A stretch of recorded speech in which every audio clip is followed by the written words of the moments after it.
From the moment I was born, I wanted to explore the world.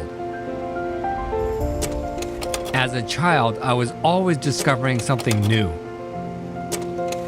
When I got my first set of wheels, I learned something about myself. I was born to ride.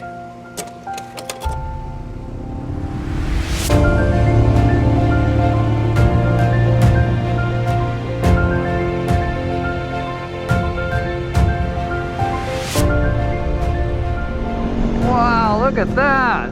Oregon, right on! You guys know how to build some roads! This is all lava. Well, at one point it was all lava. It is so crazy windy right now.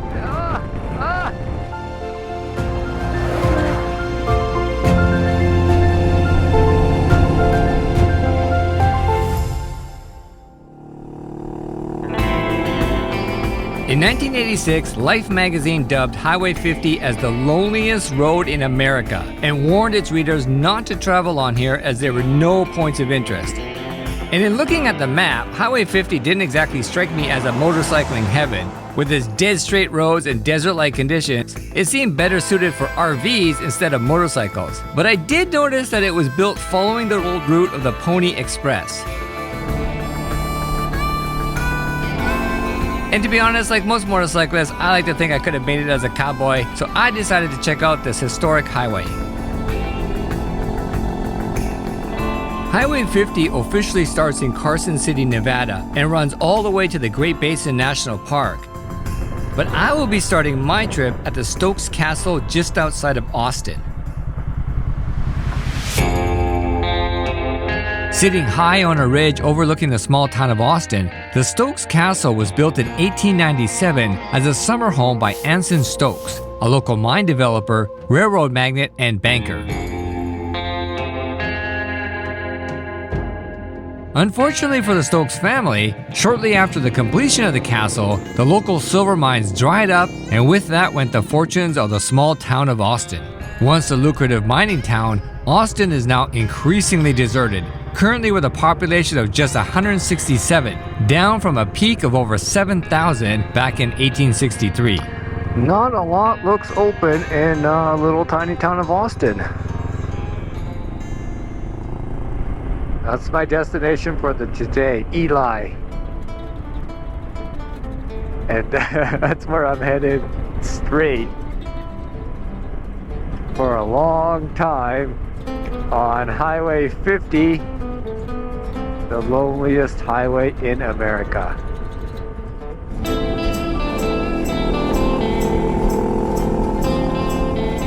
The history of the loneliest highway in America has its origins in the inception of the iconic Pony Express. The Pony Express was a horse-mounted mail service that operated between St. Joseph, Missouri and Sacramento, California. It was created as a direct result of the 1849 gold rush that saw thousands of prospectors move across the country in search of a better life. Traditional cross-country mail by stagecoach took about 1 month, but the Pony Express was able to reduce that time to just 10 days, which was incredibly fast for its time. They did this by riding horses at breakneck speed for 10 to 15 miles before arriving at a relay station, jumping on a new horse, and galloping off again.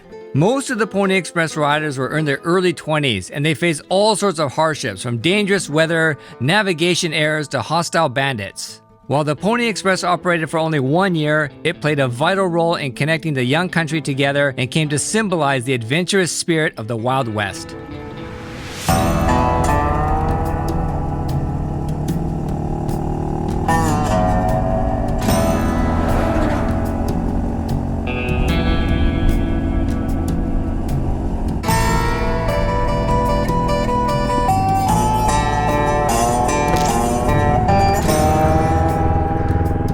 Owl Club Saloon Restaurant.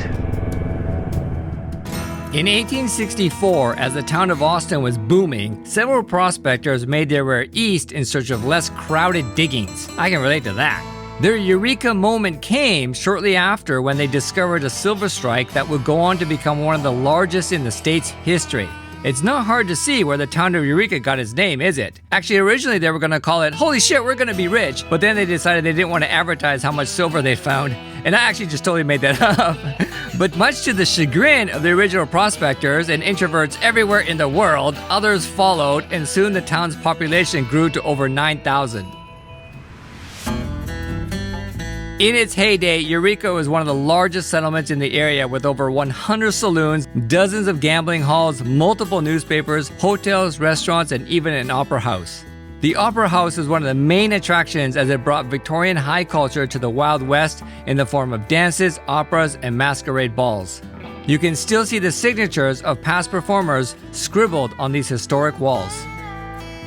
The Eureka Sentinel Museum is home to what was once the Eureka Sentinel newspaper. What started out as a weekly pamphlet during the town's early days expanded to a full-blown daily newspaper by 1871. And with over 100 saloons in the town, you can bet there was a lot to talk about. The original newsroom from the 1800s have been fully preserved and is an amazing glimpse into what life looked like in those early days. This is what Instagram looked like in the 1800s.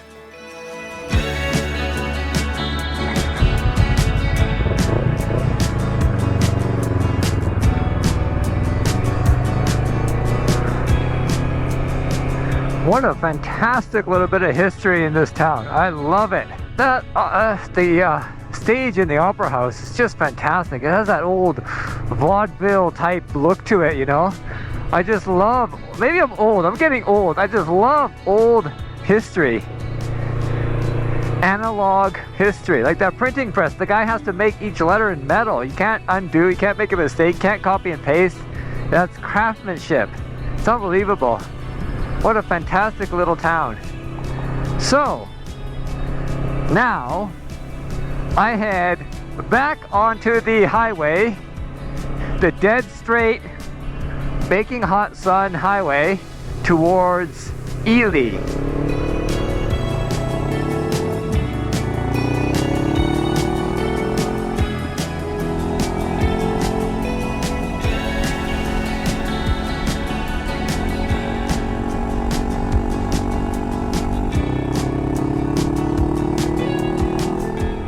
You made it! Welcome to downtown Ely.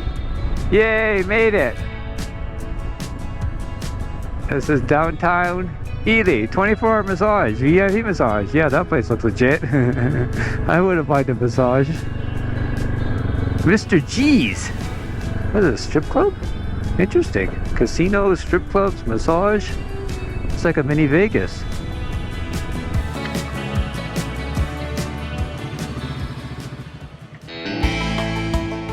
The Nevada Northern Railway owes its beginnings to the discovery of large copper deposits near Ely in the early 1900s. The railway was active from 1906 to 1983, but dwindling copper reserves made it commercially unviable. These days, it operates as a working museum with train rides into the local mountains and an active train yard that you can walk around. You know, there's very few train yards left in America that work on steam engines, and even fewer that allow you to walk around the yard and talk to the engineers. So I absolutely had a blast checking out this historic train yard.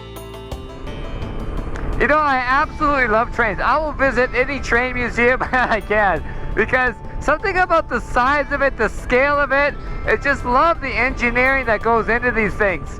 It was fantastic to be able to see the train and engines up close. Like, did you see the size of that turbo? Oh my God. Oh man, I need that turbo with this stupid slow bike. But anyways, that's Ely, Nevada. A fantastic stop on the loneliest highway in America. Now I'm heading back out on the road to my next stop, which takes me underground. My last stop on the loneliest highway takes me deep underground into the Lehman Caves. Discovered in 1885 by Absalom Lehman, a local rancher and miner, the caves extend about a quarter of a mile under the Great Basin National Park. What we see today actually began thousands of years ago when acidic water from the surface seeped into the ground and began dissolving the soluble rock. Eventually the water drained out, forming these huge caves, and over centuries, as new water migrated downward from the surface, it carried small amounts of limestone that drop by drop formed these magnificent stalactites and stalagmites. I was amused to learn that the Lehman Caves were actually used as a speakeasy during the Prohibition era. And given how challenging it was for us to get into the caves, I wonder how many Prohibition patrons might still be wandering around in the darkness. That was pretty cool. The need to go underground like that and kind of see how nature forms itself. I mean, it's a whole other world down there that we don't normally see when we're above ground, obviously, right? So I remember as a kid, I always used to like exploring caves and whatnot, trying to fit into the smallest spots. Now I'm older, now I'm all claustrophobic, now I don't want to do it anymore, but this area is really interesting. I read online, I don't know if it's these trees or not, but there's this tree around here, I think it's called a bristlecone pine tree. These trees apparently live 3,000 years. That is amazing. I'm almost near the end of the loneliest highway in America, and I gotta say, it's actually been pretty cool. I'm heading back on the highway and heading to do some riding in Moab. So I got a bunch more highway riding to do. And the next state is the state of Utah. And I'm gonna be riding in Moab. Whoa, a bee just about flew into my helmet. Holy crap. Okay, time to put this down. Despite Life magazine's claim, I found Highway 50 to be really interesting. It has numerous points of interest and provides a fascinating look into an important part of American history. There's actually a lot more to see and do on the highway than what I've shown in this video, and I encourage you to grab a copy of the official survival guide and discover the loneliest road in America for yourself. Just make sure to add some highway pegs to your bike first. And that is the end of Nevada and the start of Utah, and the end of the loneliest highway in America.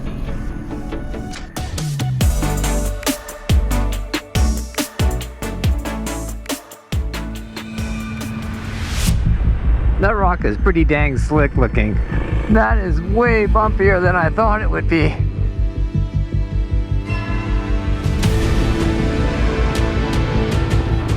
Whoa, sand, sand, sand.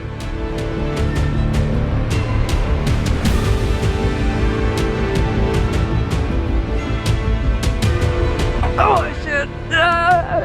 Oh.